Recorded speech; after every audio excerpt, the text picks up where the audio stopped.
Okay, so we're going to start a new scene, which I've already started actually. But we're going to start over. So I'm going to load this footage.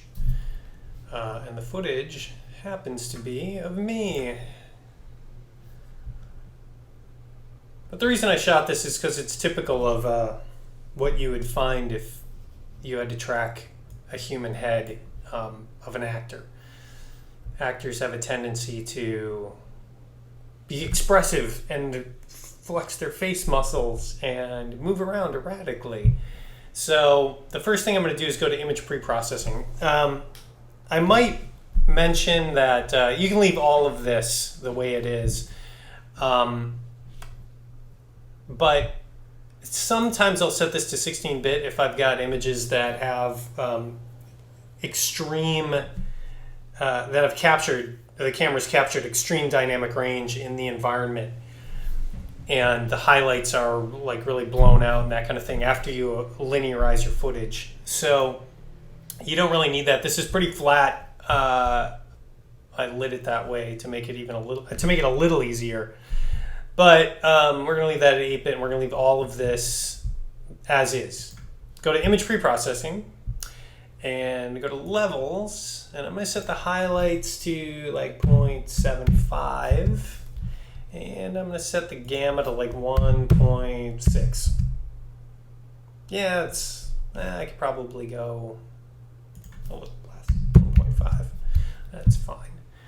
Okay, Synthesize doesn't really need that with these images. They're pretty flat, and in log space they're really flat, but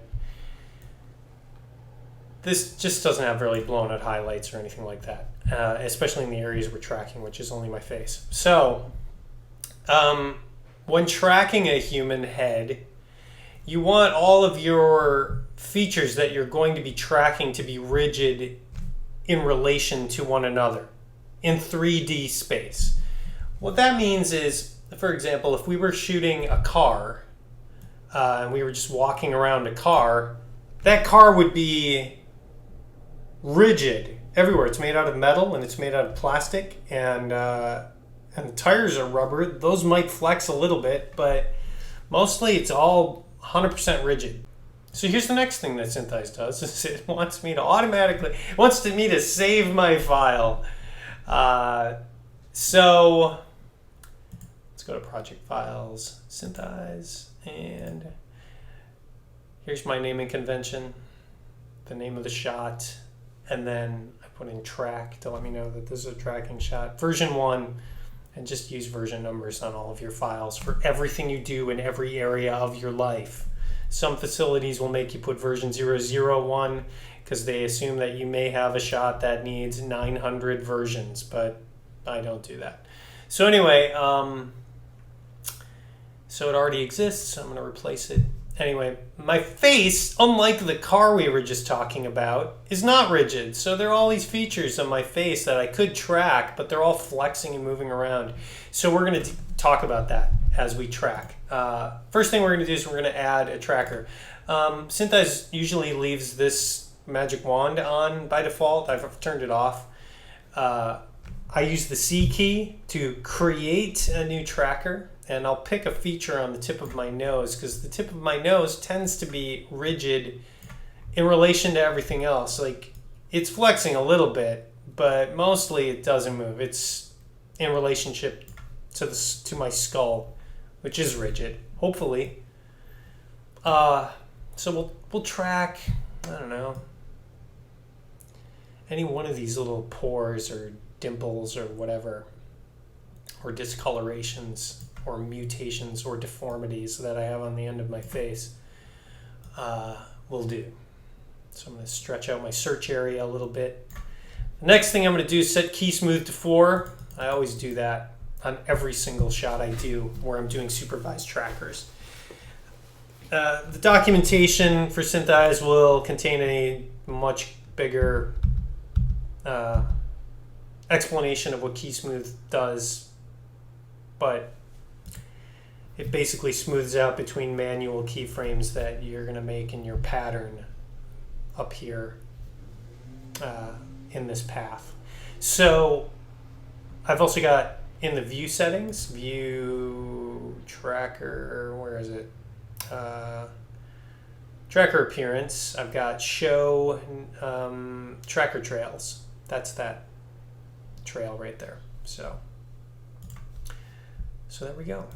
And then what I do is I will make keyframes on 4s.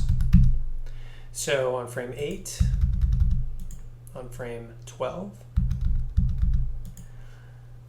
on frame 16, etc. And this is why I do this manually. This might seem like it's taking a long time. It's taking a long time mostly because I'm talking to you. If I stopped talking, I would be able to do this much faster. But I'm making these keyframes here, and I've got the Keysmooth set to 4. And the reason I do that is to combat drift in the tracker. My face is changing a lot. It's rotating, and it's twisting and turning, and so to combat tracker drift, especially as I move through the field of light around my face, I've got the window over on screen right shining over here, illuminating that part of my face. I've got a couple of lights on stands illuminating me, one from the screen left and one also from screen right. So as I move through that light field, it's going to change the highlights on my face, the oil on my skin, and the dimples and all of those things the pores are going to change as they move through the light field. So the tracker is going to drift.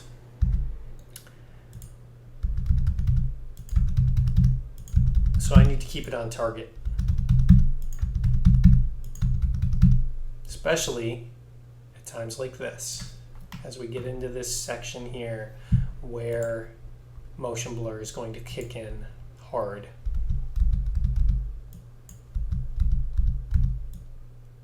And we just want to kind of stay on target. Now, keep your eye on this window up in the upper left-hand corner as I move forward. You'll see the pattern change. It changes remarkably from here to here. And if we look back down in the main window, we can follow the tracker and see that it's staying on target, and it is. So we need to redefine the pattern and keep it on target by manually tracking the 2D tracker. There we go. Down a little bit. So you see I'm like following like these two pores here, this splotch of skin oil reflecting light, these bumps and dots. Now we're in super motion blur land. The mantra that I repeat to everyone who I train to work for me in terms of tracking is aim for the middle of the blur. And there's going to come time where there's going to be so much blur that you just kind of have to make it up. And you learn to do that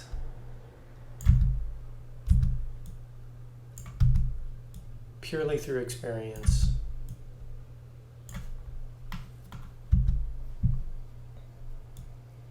So let's do a little comparison here.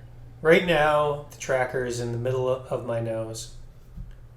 If I go back to the beginning, the tracker is just to the left of this little white bump. I think I'm on target. I think I'm doing pretty well here.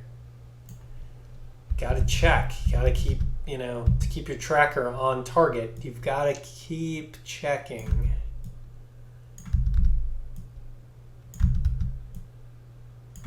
Now there's another way to check. Oh, I don't know if I like this. Oh yeah, it's okay. There's another way to check, and that's by hitting the 5 key. Once you hit the 5 key, it's going to lock the tracker to the middle of the window. Or it's going to lock your photography to the middle of the window based on the tracker position. And you can see how well you've pinned your footage. That looks pretty good to me. I'm going to turn off the 5 key. I'm going to hit it again. It's toggle. Oh, hey, look, I just got a getting all these notifications that things are going on my computer. We'll just ignore those. So back to being able to keyframe on 4s.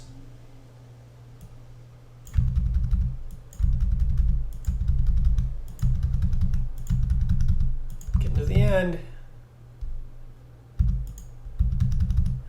Awesome. Then we'll lock that tracker down. Hit the 5 key again. Play it through. Oh yeah, look at that. Pretty good.